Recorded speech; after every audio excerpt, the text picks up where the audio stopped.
السلام عليكم ورحمة الله وبركاته. أياد اليافعي يحييكم من منتديات حزنة نت، قسم دعم شبكة احتراف. درسنا اليوم هو عن الأمر من قائمة موجراف ساوند افكتور. وهذا الأمر هو أمر يجبر العناصر على الحركة على إيقاع الصوت. في البداية لابد من وجود صوت من امتداد WAV حتى يتعرف عليه برنامج السينما 4D.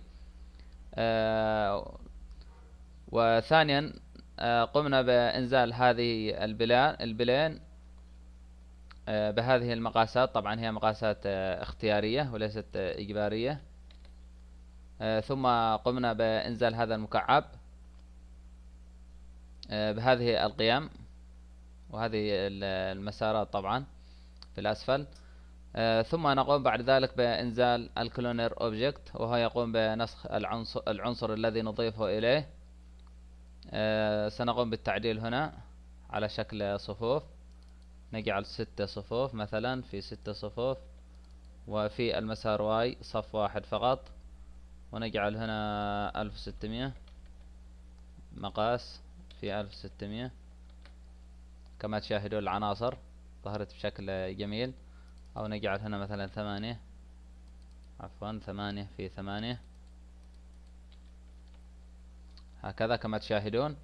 بعد ذلك نقوم بإنزال الأمر ساوند افكتور مثل ما تشاهدون. نذهب إلى الكلونر اوبجكت ونتأكد هل ساوند افكتور موجود في هذه القائمة، في قائمة الافكتورز أم لا. إذا لم يوجد عليك بسحبه من هنا من الأعلى إلى هذه النافذة.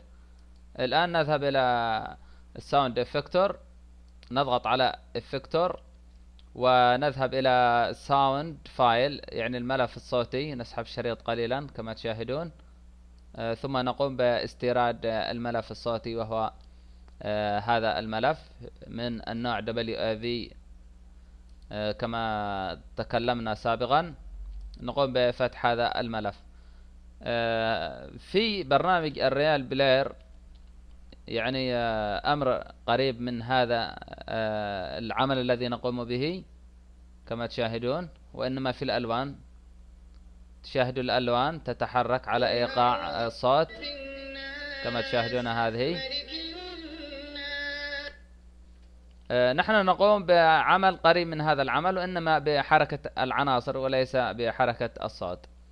في البداية بعد ما أنزلنا الملف نتأكد بأن الملف يشتغل أم لا. إذا كان يشتغل فمعنى أن البرنامج تعرف عليه، وإن لم يشتغل فمعنى بأن البرنامج لم يتعرف على هذه الصيغة أو هذا الامتداد.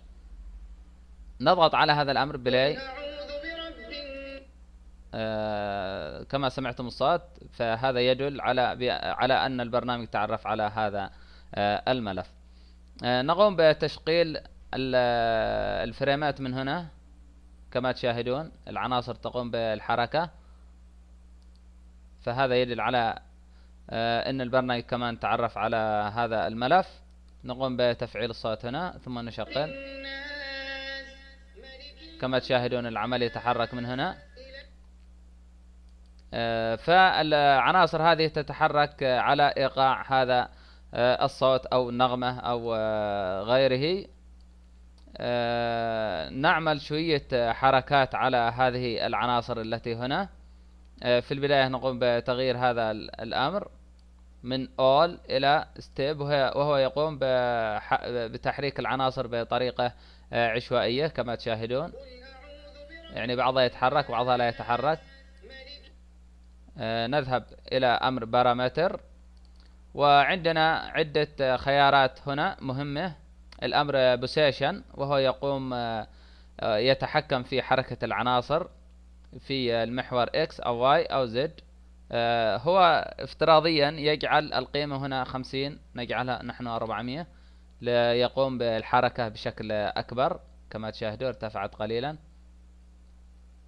نعيدها إلى الصفر هنا. عندنا الأمر سكيل، وهو يتحكم في الحجم. نضاعف الحجم إلى 2 بدلا من 1. وعندنا هنا الأمر الثالث وهو الأمر الروتيشن، وهو يتحكم في الدوران. وهو نجعل مثلا العناصر تدور أثناء سماع هذا الملف الصوتي.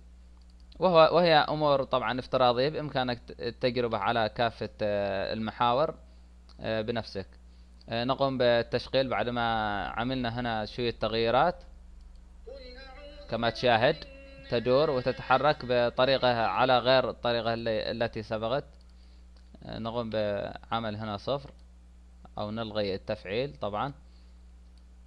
نحرك مرة أخرى الفريمات من هنا كما تشاهد، يعني تحركت بطريقة أكبر من الطريقة التي فاتت. نقوم بإيقاف الصوت، لا يهمنا الصوت في الوقت الحالي. نرجع إلى القائمة الأولى وهي افكتور. ننزل قليلا إلى هنا. عندنا هنا الخريطة هذه، وهي تقوم بالتعديل على هذه الصورة، على هذه العناصر. بإمكانك تجربتها بإنزال الطرف هذا الدائرة الصفراء وسحب هذه الدائرة الأخرى. كما تشاهد بأن العناصر نزلت إلى الأسفل. بإمكانك التعديل على حركة الصوت من هنا طبعا، وهو أمر اختياري أيضا، بإمكانك التجربة عليه بنفسك. وفي أمور أخرى أيضا موجودة في هذه القائمة، بإمكانك التجربة عليها واحدة واحدة لتتعرف على أسرار هذا البرنامج، عفوا أسرار هذا الأمر.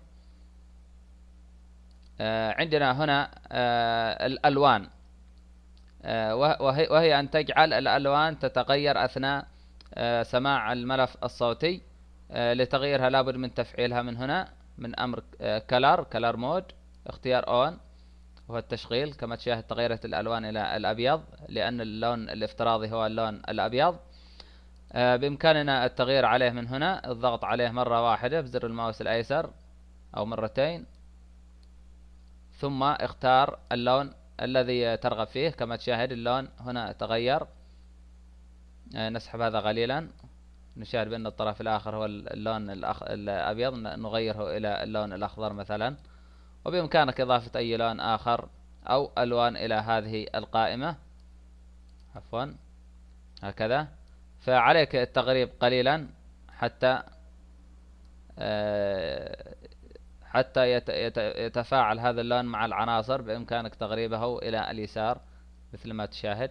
نعيد الفريم إلى الصفر، يكون لون أسود، ثم نشغل.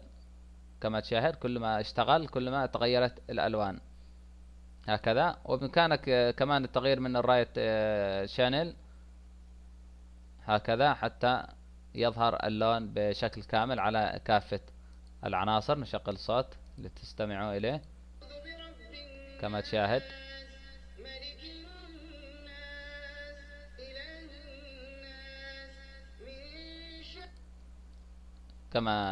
تشاهد إلى هنا انتهى هذا الجرس. وبإمكانك التجربة على بقية العناصر التي لم أتطرق عليها، كهذا الأمر وهذه الأمرين وهذا الأمر وغيره من الأوامر التي هنا في الأسفل، لأن الوقت لم يسعفنا. أتمنى أني قد وفقت في الشرح، وهي مجرد فكرة بإمكانك تطويرها بنفسك. والسلام عليكم ورحمة الله وبركاته.